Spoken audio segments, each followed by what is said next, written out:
Thank you. I thank you all for being here. We've had a chance to watch film from Saturday. Obviously, pleased with the end result.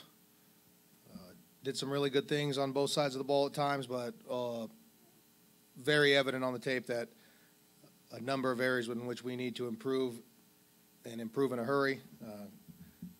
Quote the maybe famous country song, but we got a long way to go and a short time to get there. So really the message is exactly what we told the team in the locker room. We have got to be mature enough.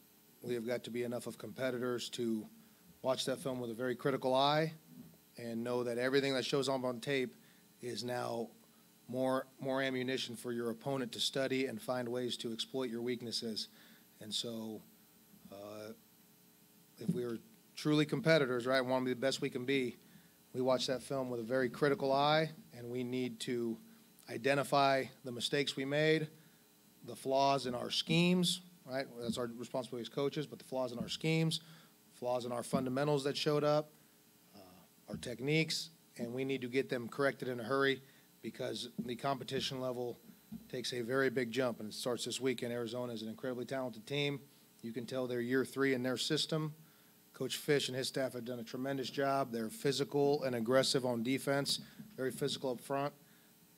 And offensively, they got about every formation in play and concept, run schemes, pass concepts. About everyone there, as you can see, his NFL background. They do a tremendous job. They stretch you horizontally, vertically, with everything. And so I think it's going to be more of the same kind of what we just faced. Multiple personnel groupings, multiple formations, shifts, motions, very spread sets, condensed sets. There was a reason. There's a reason they did everything they could to keep him around. He's done a great job there, and you see that on their roster. And then they did a really good job in the transfer portal. Some impact players who played a whole bunch of snaps for him last week that they came to their program this offseason. Really good players, and so we have our hands very full this week.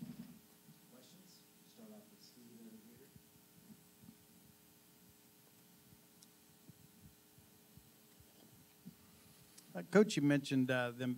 They clearly look to be a better team than they were last year. Is there really any carryover in what they do? It seems like they're really utilizing the screen game a lot this year. But has there been any continuity, I guess, in the concepts from this year to last on offense? Yeah, you see a lot of carryover. Returning quarterback. I think someone can double check me on this, but I remember seeing at one time. I believe they led the country last year in explosive plays of 20 yards or more. And if they did not finish at that up until the last couple weeks of the season, they were leading the country in number of explosives generated. They have a phenomenal scheme offensively. Returning quarterback, very mobile and agile. The sacks he gets out of when you feel like you have him bottled up in pressure, he flushes and finds a way out of there. He has one of the quickest releases I've seen in football right now. So very talented. Coach Leach and his staff had recruited him, and I think had him committed. They might have even signed him right at Washington State. And so very talented, very deep stable of running backs, almost similar to us. They got all-purpose backs. Number 6, Wiley, is a tremendous player. He's out in the Territorial Cup, I believe it's called, right, versus Arizona State last game of the year. They got him out at number 1 wide receiver, running fade balls to him. He's making those catches. Then he's splitting you on an inside power play. The next play, he is a all-purpose, do-everything kind of tailback, and they are very deep, physical runners. They're big and talented, athletic up front. I can't say enough good things about their offense and the ways they challenge defenses. You guys were able to, rotate a ton of young guys throughout that game last Saturday. Just how valuable has it been these last couple of days to have, game film on some of those players, especially the freshmen this year? Oh, it's great. You can talk till you're blue in the face, telling them the things that are going to show up because you've seen it before in other players. But hey, you may not have seen this in practice yet. We've tried to show it to you in a scout look, but it's just we can't replicate the speed and how fast things happen. But I'm telling you, this is coming your way. And until they actually see it and experience that in person, they They think they know better than you at times, but we have some really good film. We have things to highlight. Right? We had some freshmen who made quite a few tackles on running down on kickoffs on special teams, or some tackles on defense. Some guys did some really good things on offense as well. You got Malik Ellis in there doing some really good things blocking at the tight end position, and so there are things we can highlight and praise them for and show. All right, see, when you do what your coaches do, when you play with the proper fundamentals and techniques, that is what leads to success. And then there's the exact opposite, right? When you don't have your eyes in the right place, or you don't line up exactly correct, you fail to execute the things that we've tried to coach you to do, or you have a breakdown in fundamentals or techniques, those get exposed, because when the quality of athlete across from you is the same level or sometimes even better than you because he's older, right, your margin for error is significantly smaller than what you have been used to in high school. So feeling the speed of the game is what they need to experience. You go back to the first quarter, 3 points. It looked like you had some missed opportunities there in the first quarter. When you look back at the film, is that what you saw? Was it lack of execution, or what contributed to that slow start in the first quarter? You got to finish drives, obviously, right? Which is execution. Had a couple opportunities for, some play action shot plays, and the thing about offensive football is, and I hate saying this as a defensive guy, because I've always heard offensive coaches say, offense is harder to cleanly execute because all 11 guys have to do exactly their job right for a play to be successful. On defense, one guy can make, you can bust a coverage and one guy in the pass rush can win and cover that up. And to an extent that is true. All right, so every little detail in terms of your execution on offense is critical to the success of a play.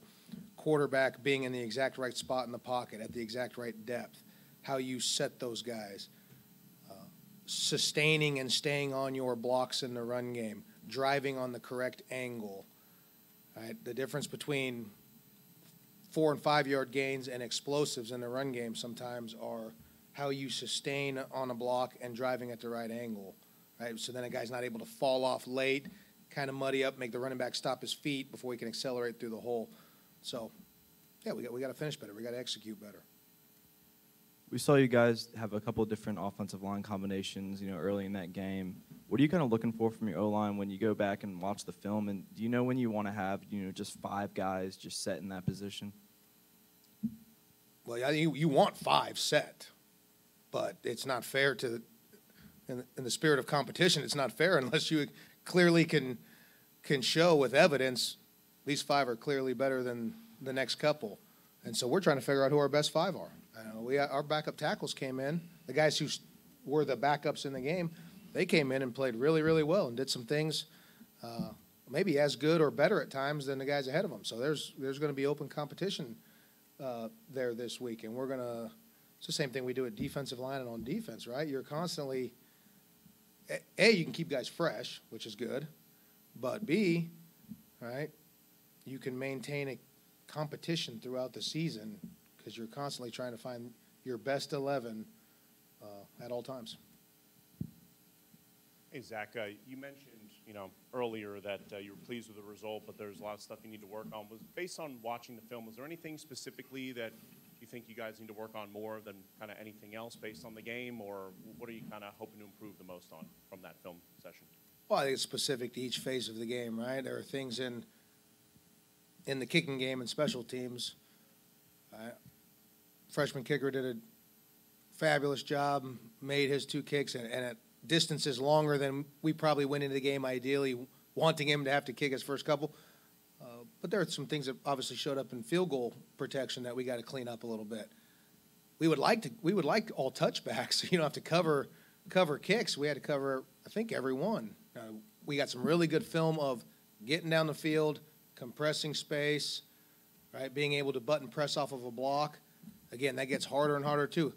The bigger and stronger and faster and more physical the opponent is across, the more they can stay attached to you, and a talented returner can hit a seam. I mean, we've all seen that from Tulu in his career, right? Not every explosive kickoff return he's had has been because it's been a perfectly blocked up, clean play. Yeah, really talented guys. So we like to kick touchbacks. Didn't have to punt a whole lot, but we were clean in execution. There's things that showed up on punt return that we can do a better job to get returns started or save field position by fielding balls and eliminate some rollout on those kind of rugby low kicks. Offense, kind of talked about, got to finish better, execution is at a premium on the offensive side because every guy needs to do their 1/11th in order for a play to be successful. That even goes down even to how you line up, right? If you're a receiver, it's supposed to be on a certain split because that creates a certain amount of spacing for the route concepts or puts you in a position to successfully, get your blocking assignment done in the run game, and then you miss a line with a split, well, now you've put yourself at a disadvantage. Defensively, defensively, we got to run harder with the ball and we got to tackle better. I'll be honest. We're going to talk about it today. Yesterday was an off day, so when we get in the team meeting, on defense, we got to play harder. We got to run the ball harder. We got to play harder. Offenses have gotten really good. They make you defend every inch of the field, and you got quarterback run game. You got one run going this way for the quarterback, one run going this way for the running back. If you do not have fanatical pursuit and fly around and tackle well, you're going to have a hard time playing successful defense in today's world of college football. And so we can talk all we want about schemes and blah, blah. We got to do a better job of getting them to play harder, too. Zach, mentioning the intricacies of their offense, how beneficial is it that you've sort of seen it in the mindset of a defensive coordinator last year, and then you have many assistants who have also coached against it last year? I don't know. We've watched film nonstop, obviously, yesterday and then again this morning up until coming over here, and you can spend hours arguing the benefits and potential drawbacks of, playing this, we'll play this coverage versus this formation or these splits. It looks good on this one. You can flip to the next play, and you've just set yourself up for, an explosive play given up. And so it's kind of piggybacks on what I was just talking about. Right? You're never going to answer it all. On the defensive side of the ball, you're never going to answer it all on the chalkboard. Right? It is more important how you play than actually what you're executing. It can be man coverage. It can be vanilla zone. It can be whatever. If you got 11 guys playing fast and physical, you give yourself a chance. If you don't have that, they're going to go up and down the field on you. Coach, you mentioned everybody was getting lined up. Some of the assistants we talked to said they were concerned at camp that maybe that with the new time rules, things like that, a little worried about getting plays clean, but you didn't have a single procedure penalty, no false starts. Were you satisfied how both lines of scrimmage performed in that situation? I am. I'm disappointed I failed to mention that after the game because that was probably my number one concern going into the first game of the year. You want to play pretty clean football. And obviously early games, week 0 games, week 1 games, one thing you see an abundance of is yellow flags on the field, right? A lot of pre-snap administrative penalties. Really nice job by our offense. Didn't have any of those. Defensively, I don't think we had an offsides. We did do some stemming at times, which created some. Kicking game, we did have a couple penalties. We had a ball on the ground, which is unacceptable. You cannot put the ball on the ground. You got to protect the football. You want to talk about new clock rules? I don't think maybe the new clock rules are as drastic as the narrative that is getting put out there. I think we need a bigger body of evidence, a sample size, before we can really make some big conclusions about it. But it's safe to say games are a little bit shorter. There are fewer plays. And so if you do not protect the football, you put the ball on the ground and lose possessions, you are setting yourselves up for failure. It's always been that way, but the fewer and fewer possessions there are, that's why the NFL, with their rules, possessions are at a premium. You turn over the football, you're probably losing. Coach, Southeastern didn't have a lot of success running the football, but off the left side, I think they had 4 or 5 double-digit runs. Now that you've had a chance to review the film, why were they able to find that level of success off that left side? I don't think left is the right way of characterizing it, just because there are times we play field and boundary defense, and so you can't particularly point to specific guys, hey, they're always on the defensive left, or it'd be the defensive right, depending if you're talking from the offensive perspective or not, right? You're probably saying to the offensive left, our defensive right. Yeah.